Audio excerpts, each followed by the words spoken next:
there, my name is Clarity Amrine. I'm the Community Content Coordinator for the Cincinnati Public Library. I work in the Genealogy and Local History Department, which is why I'm super excited about Women's History Month. That is the month of March. And today we are talking to some really incredible activists and artists who happen to be women, and they are making a really interesting and unique impact on our city in their own ways, in 3 different ways. Before we start, I would love to introduce my colleague, Brooke Meyer. If you'd like to say hello. Yeah, my name's Brooke. I'm in the Lifelong Learning Department at the main library downtown. I'm a reference librarian, and I'm very happy to be here on this Wednesday evening with all of you. And yeah, welcome. Definitely welcome. Well, thank you. So like I mentioned, we have 3 amazing panelists tonight. I'm going to read you a short bio, and then I will turn it over to them so that they can introduce themselves and their work and their studios or whatever they'd like to share with you tonight. Our first panelist is Stacey Vest of East to Vest Productions. And Stacey Vest creates wearable art in the form of costumes, wigs, and headpieces. From a neo-Baroque foundation, her works are avant-garde, nature-inspired, and growing in complexity in both design and construction. Her creations serve to transport the viewer or participant into an experience that can be beautiful, bizarre, flamboyant, satirical, or even otherworldly. Her pieces can be found in artistic performances, galleries, interactive experiences, commercials, and are also available at a retail shop and by commission. Our next panelist is Cal Cullen. Cal Cullen is an experienced executive director with a demonstrated history of working at the intersection of fine arts and community building. She is the director of Wave Pool Gallery in Camp Washington, and she's skilled in project management, fundraising, community organizing, curating, and collaborative social engagement. She is a business development professional with a Master's of Fine Arts in Studio Art and a graduate in Museum Studies from the University of Cincinnati.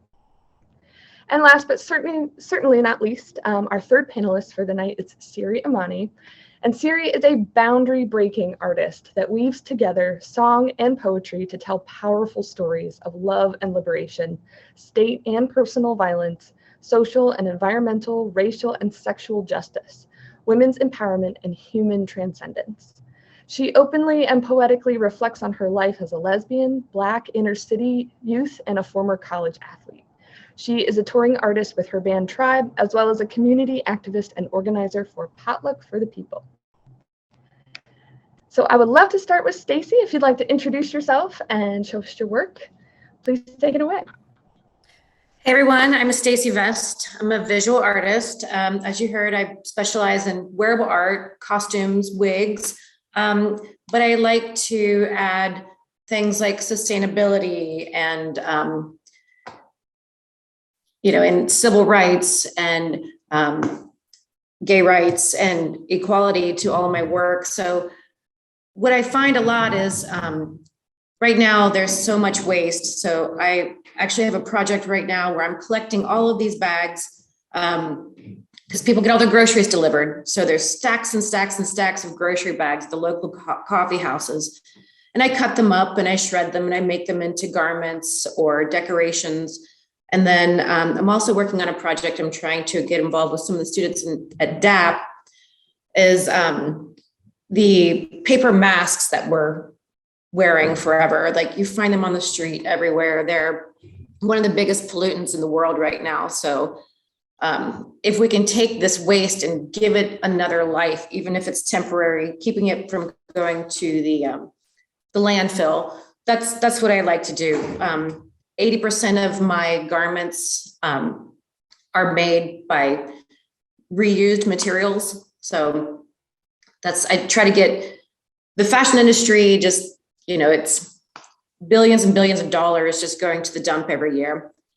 So that's a little bit about what I do, but I can kind of walk around like I'm a visual artist. So seeing the work is more what I do. Like I collected straws and made this shirt and the headdress. It's completely made out of straws. And then we have I made this headdress here for Cincinnati Pride Parade. It was when same-sex marriage was legalized in Cincinnati. So can you see it? Can you see it? Yeah. And then people move and they just have all this bubble wrap. So this whole garment was made out of bubble wrap, and I like my models and my talent to look, you know, non-gender specific. So, and so here's a little bit of my studio here. And y'all can ask questions while I'm giving the tour. Here's my grocery bag stack right here, starting to shred. And as you can see, you know, I've taken earplugs and old dresses and painted them, and trying to see here. Anyway, that's about it. That's me. I'm sure I have other things to add. Very cool, Stacey. Thank you. Yeah, that was a quick tour. My daughter's in the back room, just minding her own business, so we won't go back there. Yeah, that sounds good. Thank you. Cal, would you like to go next? Yeah, sure. Oh my gosh, Stacey, your studio is so fun. I feel like that's where I want to be right now. You're welcome anytime. Awesome. I have a few images. I'm in my house, so I'm not going to walk you around my house, but I will explain a few projects that I have done recently that might be relevant. So my main art practice is as an arts administrator. I really think of administration as a creative practice, at least in the way that I do it, and community engagement as an artistic practice as well. So this image is from a project that I did in late 2019 in Ukraine, and I wanted to share it because it's so relevant right now. But my husband and I were commissioned to do a project to, it's so weird because it's the US Embassy commissioned us to develop an engaged project to make Ukraine more democratic in 2019. So we listen, like most of my practice starts with listening to a community first, especially as outsiders. We didn't just jump in and think, oh, we're going to solve all the problems in 2 weeks. We spent about a year ahead of getting there, working with the community and doing activations remotely with community groups in order to figure out what the needs were of that neighborhood that we were entering. This is in Ivano-Frankivsk in Western Ukraine. And they were complaining about a lake being dirty and like having too much algae in it. And Ukraine is known for having these amazing fields of wheat and barley. And we, after some research, figured out that barley actually acts as a algicide in water and kills, as it decomposes, it kills algae. So we're like, well, that's perfect. They have lots of barley and and they have a lake full of algae. But the organization we were working with was really interested in getting people engaged to dream of a better future in Ukraine. And so we spent several weeks there weaving these, and we brought in a Ukrainian straw weaver to like show us how it's really done, but which is amazing. The weavings were incredible, but we ended up doing community weaving.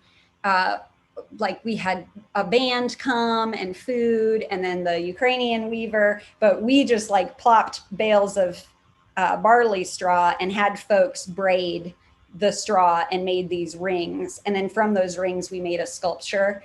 And as they were braiding the rings, people contemplated what the future Ukraine could look like, and essentially made a manifesto, a poem manifesto together on the future of Ivano-Frankivsk, which resulted in a poetry reading of that collective poem and the launch of this floating barley sculpture into the lake at the conclusion of our project. So that's like one one example of the kind of work that I like to do. It's not easy to show in a studio or in a museum. It's very much performative and collaborative. This is more a traditional sculpture that is in Avondale, done with Artworks in 2020 during the beginning of the pandemic, asking the folks of Avondale to contribute words of wisdom, affirmations, advice to their neighbors. And their text, their handwriting became a series of these large scale sculptures that are solar powered. So if you go to Hirsch Rec Center at dusk, they will light up, some longer than others, depending on how much sun they get. And then there's also a zine, because there's only 4 sculptures, but there was, I don't know, 150 contributions that became a zine that I think is still available at the Rec Center and at Artworks. But my biggest project, of course, is Wave Pool, which was founded in late 2014 and really is so much bigger than me at this point, which is wonderful. It's really got a life of its own, but it started as a small, gallery artistic project and has grown and grown. And now it's its own breathing, living community. But I obviously am still very active in it, and it's my life. So anyway, that's like a super, I feel like that maybe helps sum up. I try and do a couple projects like the Ukrainian one per year that are kind of on my own outside of Wave Pool. And Wave Pool is like the ongoing practice of arts administration and community engagement. And then I also have my own like private practices. So I do like a daily drawing. I'm making shoes right now as a way to center inherent ancestral knowledge.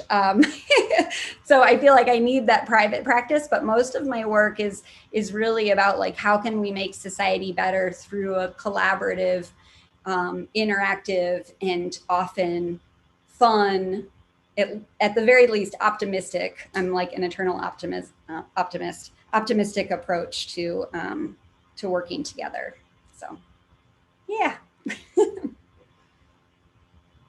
Wow, those are really significant and gorgeous projects. I actually feel like it's nice to get a context of your work too. Yeah, good. Thank you. And Siri, whenever you are ready, take it away. Yeah, for sure. My name is Siri Imani. I'm a co-founder of Triiibe Foundation and Triiibe, the music group, and also Imani Productions. And I'm basically a artivist. Is art and activism kind of just mashed together. And they both completely coexist in what I do. So on the activism side, Triiibe, the biggest thing that we're doing is what was mentioned earlier, the Potluck for the People, which is actually this Sunday down at Paya Park, and it's geared towards anyone who's experiencing poverty, displacement, homelessness, or just needs, just like the essential items that anybody needs to survive. So when you come down there, we kind of like have a big party. It feels like a family reunion. We have music playing, we do karaoke, everybody comes down and brings a dish, and it just becomes like a really calm and like nurturing atmosphere for people who actually live down there. So that's one event that we do. Another project that we're working on is our garden. We got a grant from United Way about 1.5 years ago to start our own garden down in OTR. So we actually have a garden that will be coming on Garden Street later on this year. And I'm really excited about that. I think it's huge anytime activists or anyone of the community gets to step into a position of ownership. So us doing that is something that we're looking forward to extending out to other people. We're looking forward for it to be a place that people can come and heal, decompress, kids can come, alternatives to like disciplinary actions and stuff like that. Just got big dreams for the garden. And then on the music side, I drop music all the time. That's also kind of a direct reflection of what we're doing on the activism side. So if you have listened to my music, it pretty much speaks on what we're doing philanthropically. So it speaks on what I want for the community, what I see, what I don't want for the community, what I don't want to see, you know. And it's just a truthful account of my experience as, like you said before, a Black, gay woman who is stepping into positions of ownership and navigating a white male-dominated world. So, you know, I'm doing what I can, and we're doing it well so far. You really are. That is amazing. I love how different you three are too. You have such interesting scopes of your work. I could not think of a better panel of people. It's such a good smattering. Facts. Well, I would love to ask you three some questions. I will go ahead and ask, and you all can jump in with answers in order, but also feel free to chat with each other or comment on, you know, whatever someone else has said. But yeah, I just want your opinions on these questions. Our first one is, we're going to start off maybe simple. What is the difference between art and activism? Stacey, do you want to start? Sure. You know, art in all forms has the power to persuade and entice creativity and entice action and change and inspire, but activism is the actual story or symbol that makes the effect. It's actually the effect, it's the cause and effect. So it's affect, effect. So it has to have a story, it has to have meaning, you know, art inspires, yeah. Mm-hmm. No, I definitely agree. I think that activism on one hand is like the way that you push social, economic, political change, and then art is like a channel that you can push it through, and that's how it works for me. Like art is what I use as my channel to push activism, and to me, art is something that's universal. It's expression. It's something that everybody does. We all come from different backgrounds. We don't have like the same experiences, but we all love music. We all love art. So to me as an activist, and especially as an artist, it just makes sense to start sending like any of the messages that I want to see through activism, through art. And then they kind of blur lines there. Yeah, I think it's a total, like, I don't know that there is a difference, at least not in the way that you know, activism is something that brings about political or social change, and art can do that. Not all art does that. Right. So not all art is activism, but art can be activism. So I think, you know, whether it's just simply like, you know, shouting a message and disseminating truth, that's a form of activism that can easily be done through art. And sometimes art just acts as a megaphone for things that need to happen. But at least in social practice, art can be the actual actions in a community too. So I think we've entered a phase in art, the, you know, trajectory of art history where art is allowed to break off the museum walls and actually play a real role. But it's always played a role, at least in being the voice. So yeah, I think especially now, art is definitely something that I see being like a bridge for a lot of people. I know that art can do a lot of things that just regular conversations can't, honestly. The assumptions and guards that we all have like in regular time, they fall down a lot with art. You're already like more receptive. You're there to hear something. You're there to let it move you. And when it's somebody you don't know who has a completely different experience than you and they're able to move you, that's not something that happens just from being like, hi, my name's Siri, I'm from here, you know what I'm saying? So being able to find like a place where you can meet people who aren't necessarily like you or think like you or your tribe, you know what I'm saying? I think that's where art comes in, and it really creates a safe space for everybody to do that because we all enjoy it. Absolutely. Yeah, I love the, like, you know, just by creating artwork together, we're able to build those bridges and have conversations that create real empathy that results in change of opinions and minds changing. We did that when y'all they threw a gallery for potluck for the people.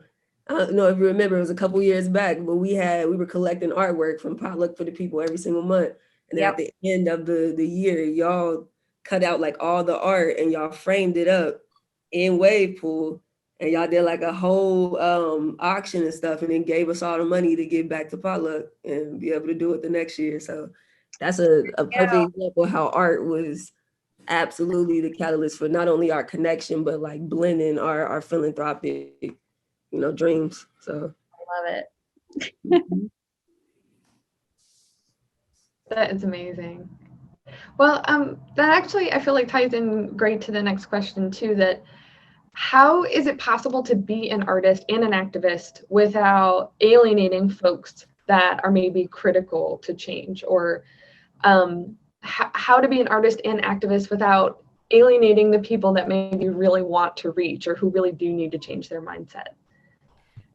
I think accessibility is, that's what people need. It needs to be accessible because art is crucial. And, people don't share policy papers, with the fast changing world that we live in, and, the immediate gratification, we can see art everywhere and get inspired. We can see protest papers, we can see the state of the world and the environment and get emotional, and we can see photos. And I think I think accessibility to me is how we can reach people, and we're getting there. It's a lot easier than it was.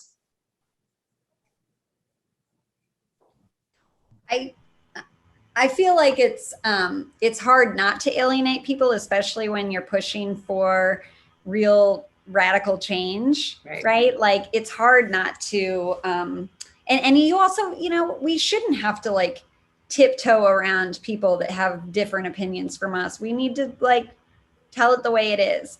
That said, people are people, and we have to remember that even if their opinions are wrong, they're wrong for a reason, and we have to learn to deal with them because we need to change their opinions. So I don't know, from Wave Pool's perspective, I'll just share like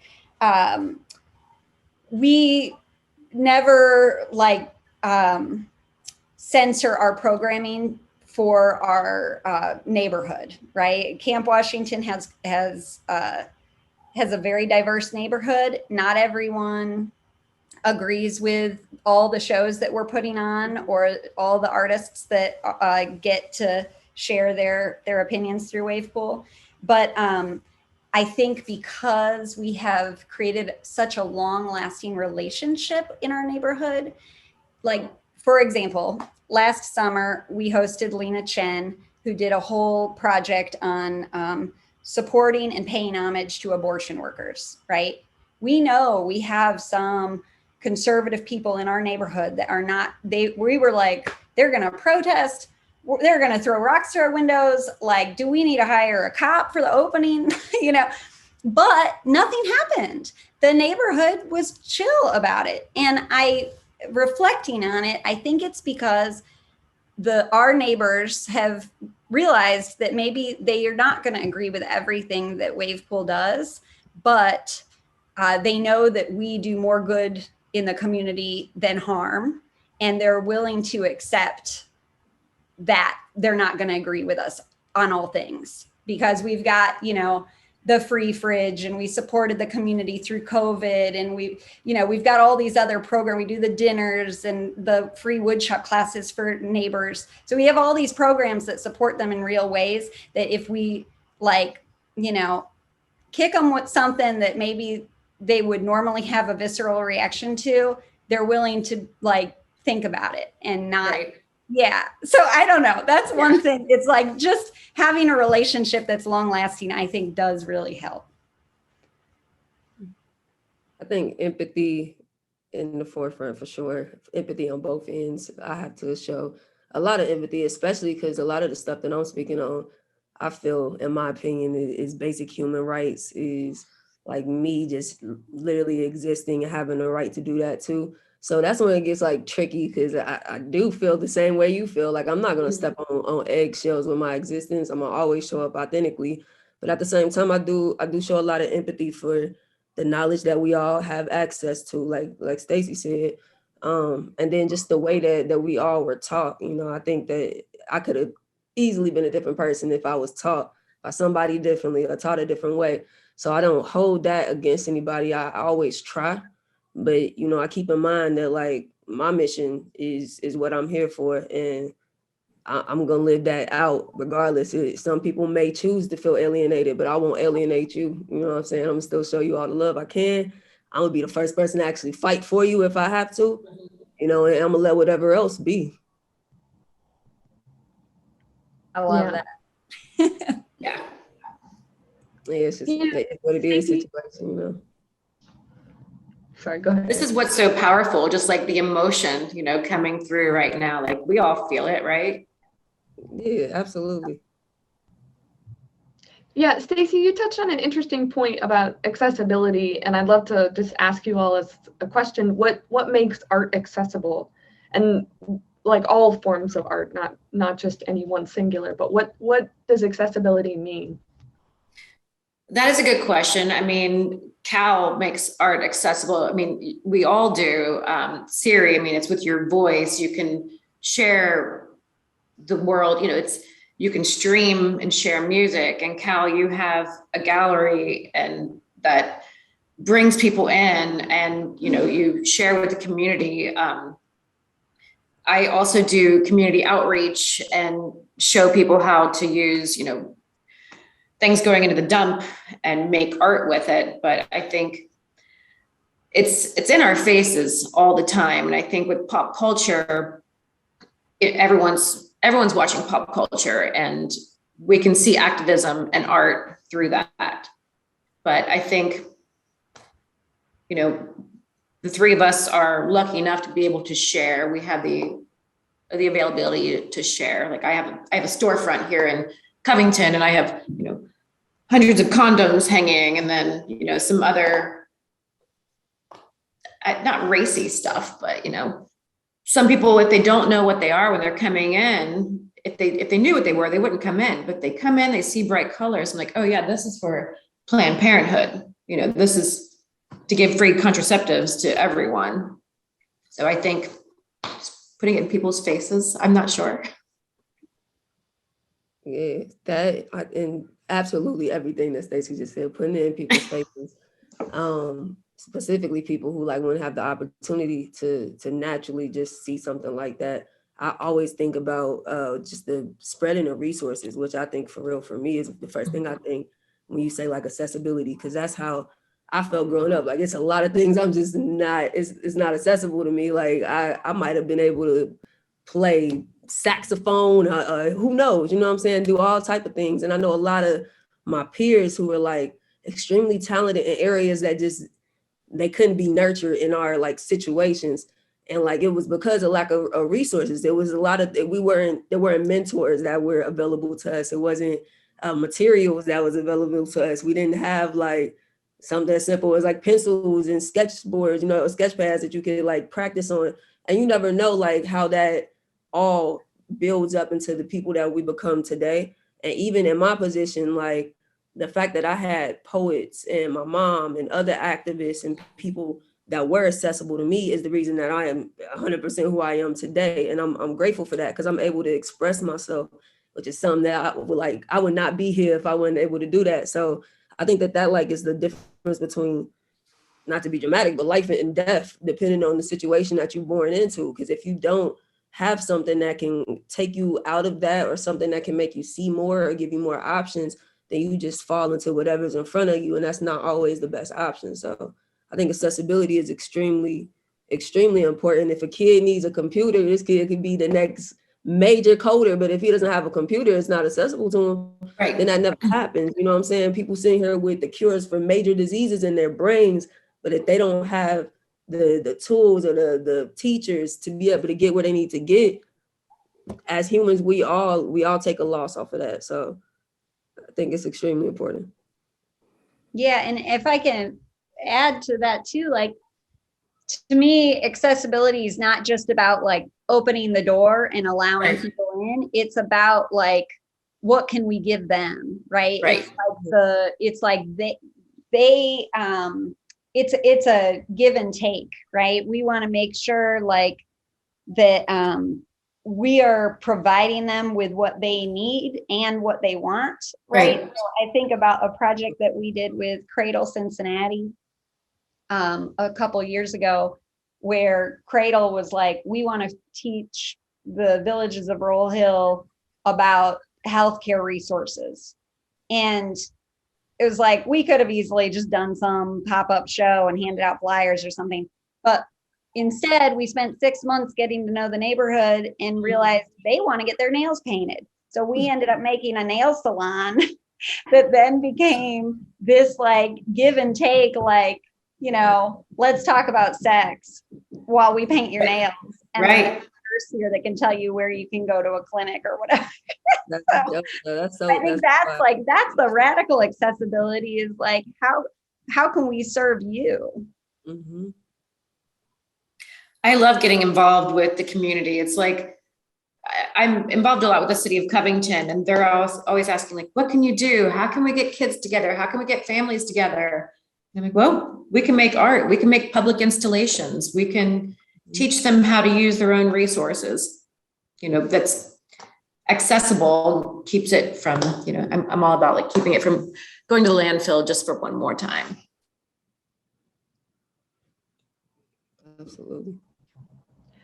I definitely feel like accessibility is a big conversation in libraries, and public libraries especially, because just like what Siri said so eloquently, that, you know, people might have the abilities and the brilliance, but just if they don't have the tools, then what does it mean? You know, what does information mean if you can't use it? What does art mean if you can't see it? So Right.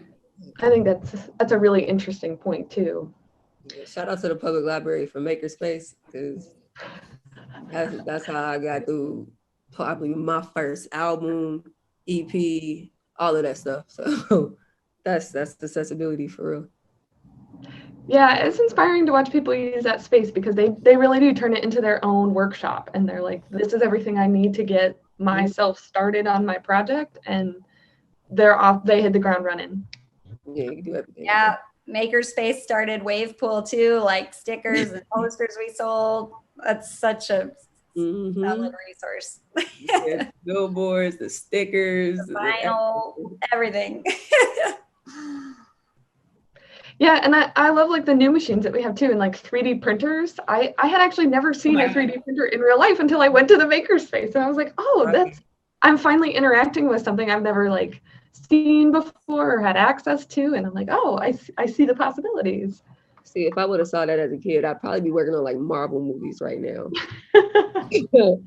Truly, like that's some of the coolest stuff ever, for real. To be able to see it young like that too, like you kids are walking in there and they just seeing 3D printers, green screen, studios in the corners, like that's different. That's a different type of mindset, and getting different like options that you're growing up with now. And better yet, like the information to use it all is there. The teachers are there. There is guidance and support. You know, it's not just opening the door. Like I said, like, you know, inviting people in, asking them what they need and want, teaching them how to use things. Thank you. Thanks for loving on the public library.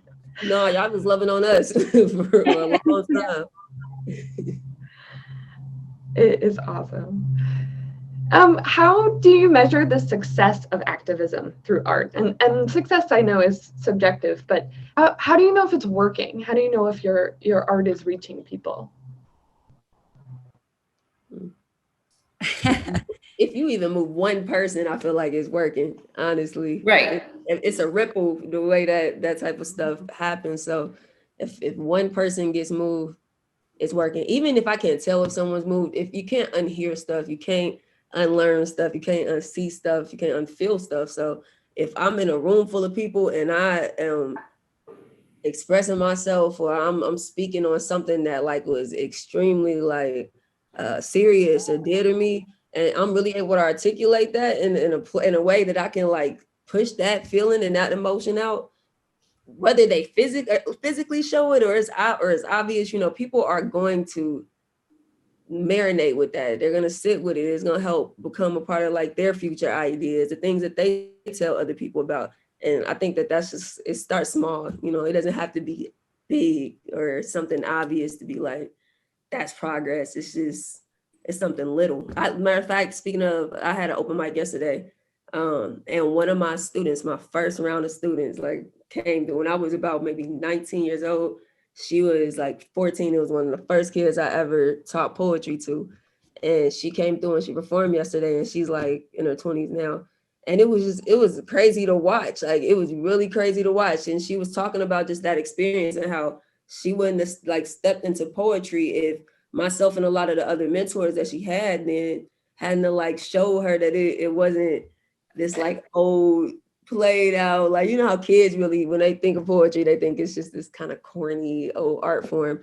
Like, when you're able to modernize that and then give them that option, you know, it hits them still years later. And to see her as an adult coming back into the open mic and performing amongst all the other adults and killing it, it's like, okay, all right, that's the ripple, because that's one person. Yeah. Only at one point, I only thought that was one person that I was gonna be able to touch, but you know, you see, it's not the case. That's how you know. Yeah. It's hard to measure because I feel like a lot of times artists have huge impacts that we're not aware of, because maybe our artwork started a conversation that resulted in more conversations, that resulted in a whole change in public attitude, that resulted in a vote or a policy change. But we, you know, there's no way to track that, right? So I love when I can get people talking, and when I see people having a conversation with each other, and even like small debates between each other about a topic that's like, you know, in the gallery or through a public project that I'm doing. That's when I feel like, okay, that's success. It's gotten people having a discussion and trying to change each other's minds. That's like, right? That to me is like, Yeah. something's gonna happen from this.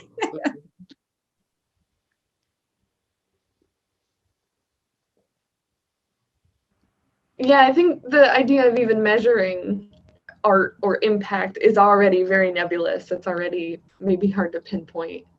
Yeah, I feel like if you get it out, I mean, you don't even know how this stuff works. Your art, like, the impact is something you might not even see in your lifetime. So if you just get the art out, somebody 3,000 years from now might find it and be like, that might be a whole new philosophy that's built now. Just off of your little journal entry, you really don't know how this stuff works. Like, only thing that we have of history is like what people decided to leave behind, and it's still very limited if you think about how many people existed at one time. So I always tell my kids, like, one of my biggest fears is to be forgotten. So I'm just leaving accounts everywhere. Like, somebody gonna find this. It don't have to be in my lifetime. I don't have to see it.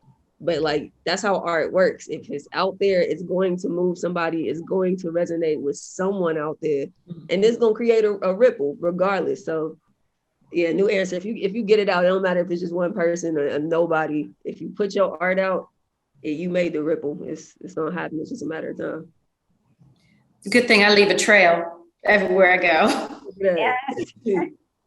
Whether it's bobby pins or stories, but you know, always leave a trail. Either way, they're gonna know you were here. So. And it was so good to hear you say, you know, when someone says you're their mentor, like what a compliment that is. That's when you really know that's when you're making a difference. Mm-hmm. Truly. And it surprises me when people come, I'm like, really? All right, well, you know, they come in here, I'm like, what is this? And I go, you know, through the heart. I give all this emotion and tell them how the project started, and it lasts with them. Yeah. That is like, that's the point, right? Like, it's supposed to stick with you. Yeah. How do you move your audience from just awareness or reflection to engagement? How do we get them to move to that next step of helping create change? Yeah. I think, again, like, if like I was saying, putting empathy in the forefront. I don't like just saying stuff or listening to a whole bunch of problems without providing any solutions. So I usually like give those at the same time. Like, this is what I'm experiencing. This is what they're experiencing. But we also know the solution, and especially like if it's your experience, half the time you know the solution. So I always try to present that, like, I know this might not be what you wanted me to experience. 9 times out of 10, you don't want me to be feeling like this, but this is how I feel. So, if you do want to help or be a part of the change, in my life or their lives, this is one way to do it. This is another way to do it. I like to give options, honestly. So I think that's probably one of the most effective ways, because I think one of my pet peeves when people like tell me a whole bunch of things that like I could be doing, don't give me, or that I'm not doing, but like don't give me a lane, because obviously I would, if I could, I would. And a lot of people just don't necessarily know how or have the time or need to find like a specific way that works for them. And if you just give people enough options, they'll find it. And potluck is another great example, because I have people who have time to come down to the park and like actually do the work there. And then I have people who only have time to buy food, pull up, grab it to me and dip. And then I have people who just only have time to send their money, and all are effective. All are equally effective. Like, it's just different people's role, and you got to find, and give people options for what they can do based off of their realities, and not take everything so I personally. think that's exactly it. You've got to have ways for people to engage, right? You can't just like make a statement and expect them to figure out what the next steps are. Like, Exactly. bring them into the fold. A lot of the projects that we do are super collaborative, right? So like our women's empowerment group for folks that are recovering from trauma, it's a mentorship program where they are now in a position to bring in other women to mentor and teach and share their stories. So it's like building on top of one another. It's like, we're not just teaching and then it's going to always have to be me doing the teaching constantly. It's like, no, now we've got a team, and then they're going to grow the team, and then they're going to, like, it's a ripple. So I think empowering people to be part of the solution and really like be collaborators on the project and figure out, like, we're all like super intelligent people with different skill sets. Like, let's come together and figure it out together. So that's how I like to work, is empowering folks to be part of the project. Yeah, I always encourage people, especially women and young women, to just ask for help and like, what can we do to bring each other up? I love a collaboration, because I love hearing what other people, what they can do to make the piece or make the project more powerful, because everyone's opinions are different.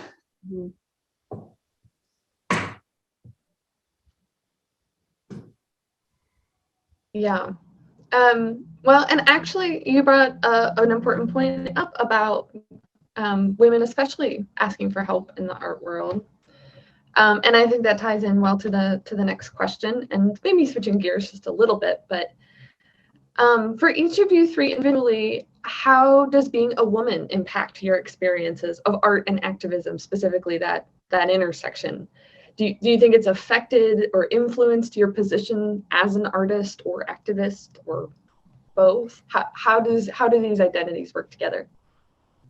I feel like women are super emotive, and that can be taken as bad or super powerful. It could be taken as weak or powerful. And I believe it's like the power we have in us. It shows emotion, and art and activism is full of emotion and soul. That's, every time I think about it, like there was a pivotal moment in the Women's March in 2017. I can't do the math right now, but my daughter, I took her with me, not to Washington, but just to Cincinnati. And it was just so amazing to see this like sea of women and people there, just all for the same cause, supporting each other. And it was just so powerful. So I think that, our emotion can make make us all stronger, not weak. I agree with that. Like, just embracing that emotion for sure. I would like to answer your question, Clarity. Like, I would like to think that if I was a man, I would still be just as feminist and just as supportive of women, but I don't know.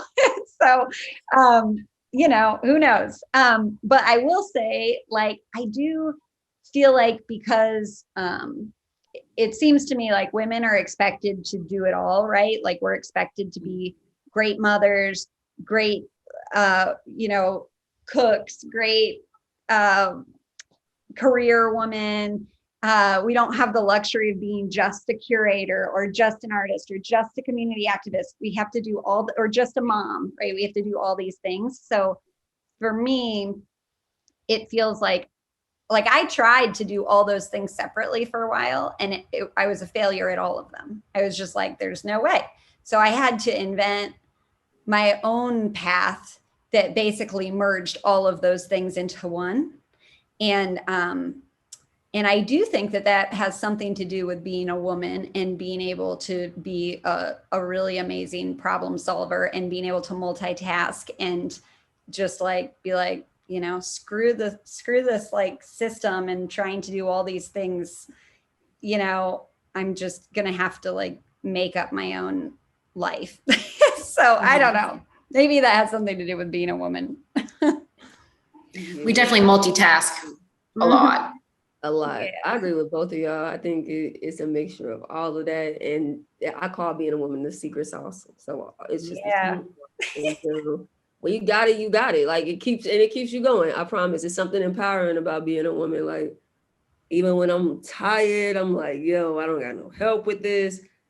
I'm like, okay, but I'm also a woman. You know what I'm saying? I'm a grown woman, so I'm about to just go ahead and push through this, and that's how kind of energy that it gives me just off the fact that that's who I am. So I like to lean into that because that's what's kept me trucking. A lot of times, it's what's kept me like authentic. Like, okay, this is who I am, and that sassiness is also what makes me like stand firm on that. And it's like a big boundary for me too. People already know how to come to you and approach you when you walk, you know, and you really fully embrace that womanhood, at least in my experience. And then also on the music side, because everything is so like vocal. I think that women especially have a way of like resonating with people. I think everybody have had a mom, you know what I'm saying? And that's usually like the first verse your first voice that you hear. So like it's like the way that you could connect to people and the way that like you hear a woman's voice, whether it's through singing or poetry, it can kind of slow you down and kind of return you like to a calm place where you end up being more receptive. And I've seen that, especially in the poetry world, with a lot of my counterparts, where like the men, you know, it's strong and it's respected, but like something about the way that the women speak to people, it like kind of feels safe and nurturing and It's a comfort.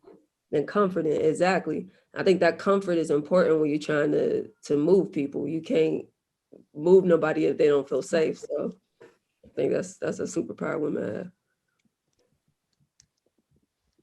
Do you all feel like you've ever been, I don't know, denied an opportunity by being a woman? Of course, all the time. Or, I used to know, have that's to a silly question. Moving on. bandmate. I used to have to send my male bandmate into certain conversations just so like we could get the best outcome. Like I know, especially like in music and activism and any type of lane for change, as a woman, it's gonna be hard. And again, everything is male dominated. It's a male dominated world. So if I'm coming in with my voice that is already like still learning to be respected, every point I bring is gonna take a long time to be respected, longer to be respected as well. And it's always been a case.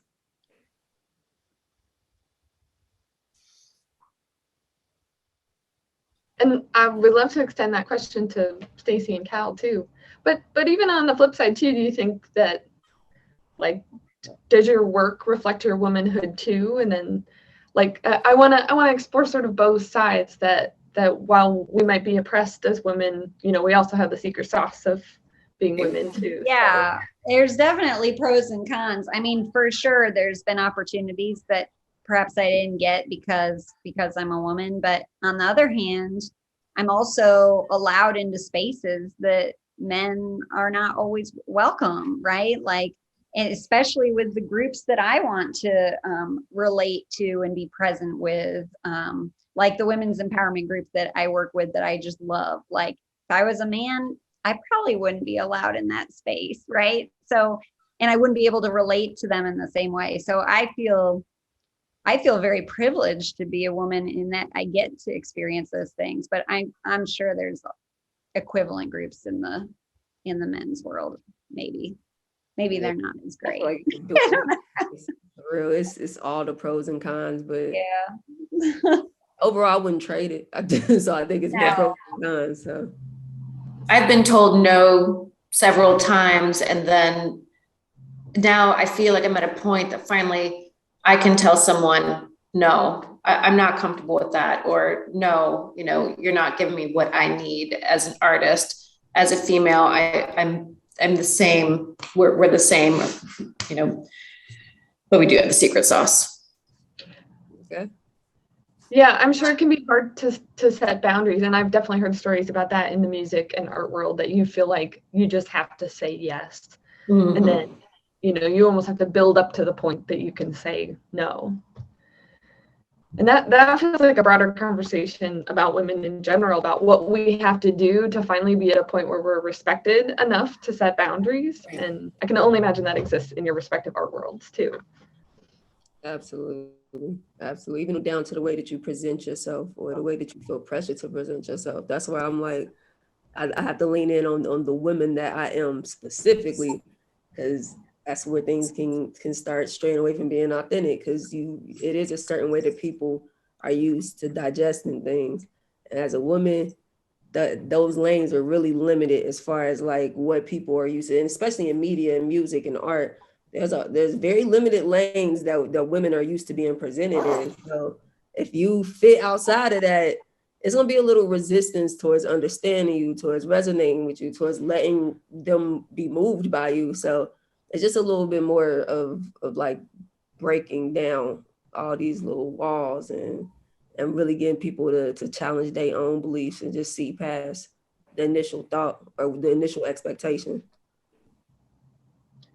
Yeah, I can only imagine the added layer of complication too, of like a gender non-conforming woman, or just maybe a woman who's not as feminine, or not that traditional, digestible, palatable, version of womanhood too. Right. Well, we've got just a few minutes left. I've got one more question, and hopefully it'll be a fun one, and then we'll turn it over for Q&A if anybody else would like to ask questions. I definitely encourage you to have fun with it too. So I want to ask, what are the aesthetics of activism? What, for you personally, what's your aesthetic? What's your approach? What's your color palette? What's your medium? Can I go first? I have no color palette. It's all of them. Mine are typically wearable statement pieces, and it's self-expression. So people wear these pieces and they can express themselves through my art, but it's really any color, the brighter, the better. I like to be really loud when it comes to my art, because I don't always come off talking about it as loud as I could. So I'll make a piece and then I'll be able to talk about it afterwards. I can go next. I feel like my aesthetics for my work is like chaos and and lots of people. Like I feel like the aesthetic is just a group of people. And I do like to use a lot of text and words in the work that are usually coming from the people that are present and part of the project. So it's a collaboration. It's not necessarily an aesthetic, but it's I guess a value. But yeah, but I know, because every project is so specific to each community, the aesthetics change.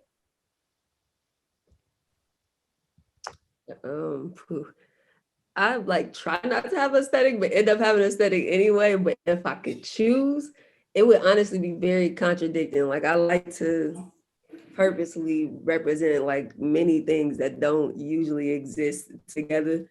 I like to show up like as this, but then also be capable of this, but then also be capable of that, and then make people kind of question like what is humanity capable of if we used to people just being only one thing. So that's kind of like the aesthetic I like to bring. I like for it to look different. Like some days it might look like a big black power fist. Other days it might look like I'm in the 60s and I'm joining a rock band or something. Like I like to be all over the place, but I think my aesthetic is just like different or various forms of humanity. That's the best way I can explain it. I think I've watched your aesthetic change so many times just in the time that I've known you that every version of you is so different than the last. And It's forever that's the changing. aesthetic. Yeah, The truly. aesthetic I made like a promise to myself, like no matter how weird this gets, we're just gonna be honest about whatever we're doing at all stages, and we gonna let it rock. So yeah, you'll find like 20 different series, I'm sure, in a year. All true. Keep it weird. Keep it weird. Keep it weird. I think women have that unique privilege in some way too, that like we can move through different ideas, different versions, different iterations. You know, I think we have a little bit of that power, you know. That's for sure true. Yeah, we morph. Yeah. Yeah. Mm-hmm. We're shapeshifters. Mhm. Well, awesome. Thank you for such an amazing discussion. I would love for folks, if they would like to ask questions or talk or pick your brains, love for them to jump in.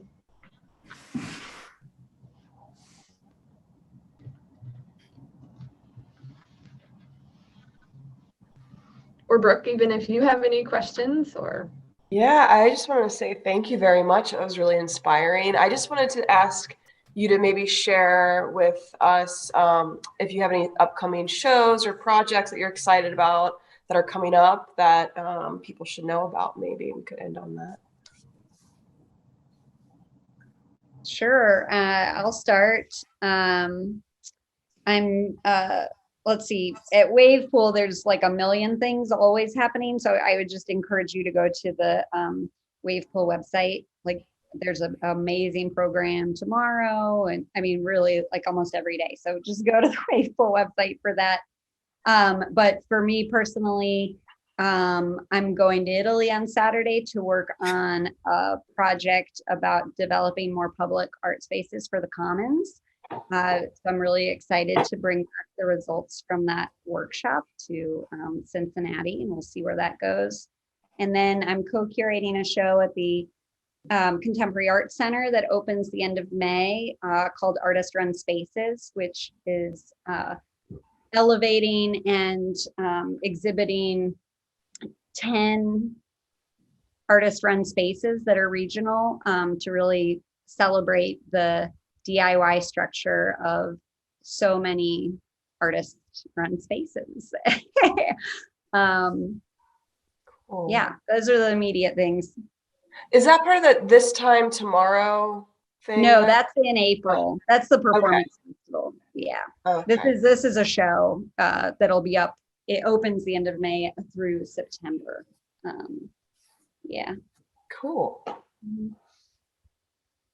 I have American Sign Museum anniversary. That's going to be a lot of fun. And I'm doing a fundraiser with some doctors at Music Hall for Cincinnati Children's Hospital. I don't know what they're doctors of. I was just, hired to do the aesthetic to make it, thematically cool. I'm doing a community workshop with the city of Covington in May to launch something I'm not allowed to say yet. And then we're doing we're shutting off the whole street in July here to do public art. And that's exciting. I know there's a few other things. Building clothes out of grocery bags. I was going to ask, is the grocery bags, is that going to be part of the Sign Museum show, or is that it's separate? No, that's actually for Children's Hospital, and I'm working on a project with Ish for later in the year. And, you know, all these blue Kroger bags, like I live up the street in the coffee house. I went in their kitchen, there was a giant bin of these just blue bags shoved together. I'm like, what are you going to do with that? That's free material. And, you know, it's better than using it for dog poop, right? Just, you can build all kinds of stuff with. I mean, I don't always just use trash, but I try to keep things from going to the trash. I'm ridiculous, like collecting straws. This is before COVID, all the straws from restaurants and weaving them together. But yeah, that's what the bags are for. I'm trying to think. There's a few other things. Oh, I'm doing something for Victoria Morgan's retirement with the ballet. So that'll be fun. It's cool. You know, all different themes, all fun. Yeah. Absolutely. Let's see. I have a ton of things going on. I have the open mic bi-weekly. And I saw a comment in there that was asking about getting more connected with the arts community and art scene. I have an open mic bi-weekly. Come at around 8 p.m. We'll get you signed up. You'll meet a ton of artists there. You'll meet other curators there. Just start talking to people, and not just my open mic. When you get there, I'll get you connected with some other open mics. If you start going out the open mics, you'll absolutely get acquainted with the arts community. You'll end up finding your tribe, and I'm sure you'll take it from there. So I'm doing that. I have the potluck this Sunday from 12 p.m. to 4 p.m. down at Pyatt Park. I'll be performing a little bit everywhere. So follow me at Siri Imani everywhere. But specifically May 21st, I'll be at Fountain Square. And I'll be performing a lot of the new songs that I'm doing on the album I'm releasing later on this year called Big Fish. So I'm really excited for that. I've been taking my time with this project, working on it since I finished my first project. And I'm really excited. There's going on some touring, all this stuff after that. It's gonna be a lot of exciting things. It's cool. Can you remind me where the bi-weekly open mic is? Yeah, it's at Somerset. It's Somerset. down I cannot wait. you're gonna love it. You're gonna love for real. The stuff that you do belongs in their type of bars. I heard about their back rooms. Yeah, please. I'll show you exactly where I think your stuff is. Your art is exactly like that type of eye-catching. So, Well, I can't wait to work together. oh yeah, I was gonna say that. I was like, I don't know what you can make stuff with. I feel like I could pick up anything. You could make something with it, but I would love to Come on get over. Oh, I forgot to tell y'all, I'm working on making the world's tallest wig. Ooh, how tall is that? 50 foot. Wow. Where are you building it? I'm not sure where I'm building it yet, because I was going to do it and I was going to launch it 2020, like early 2020. And as soon as I got back from New Zealand, like everything shut down. So I want to put it, I had talked to someone about the museum center, like having it on display, even just for that 60 seconds, you know, I'm going to have someone actually wear it. So I was gonna ask. Rick, are you gonna do the Guinness Book of World, yeah. So this is another thing I'm working on. NCECA, which is the National Convening for Education in Ceramic Arts, is coming to Cincinnati next year in March. And Pam Kravitz and I we're in charge of it. And it's like huge. So if you all are interested in ceramics, or you are ceramicists, like please reach out, because there'll be like 6,000 people in the city for ceramics. I'll be there. It's gonna be amazing. But anyway, one of the things we were like, we want to break the world record for the number of potters in one place. Like, so we're like, let's do this on Fountain Square. So anyway, we should talk, because we're trying to figure out how to make it official with Guinness Book of World Records, and it seems like there's some weird barriers there. I don't know. Cincinnati 2023 Guinness Book of World Records. Like it's the year. It's the year. Right. Yeah. That's cool. All right, y'all. Well, if there are no more questions, although feel free to jump in, or you can certainly reach out on our library website. Thank you three so much for such an interesting and fun and candid discussion. Thanks for sharing your artwork with us and your project and your insights. And yeah, I think we're gonna have to maybe do this again. This was Okay. Sure. Really great. Really inspiring. Thank you very much. Thanks for joining us, everybody. Yeah, Thank you. I hope you all have Thank a you great- all. Thank you. Bye-bye. Thank you. I'm gonna go get my kid home and get her to bed. Have a good evening. You too. Thank you. Thank you.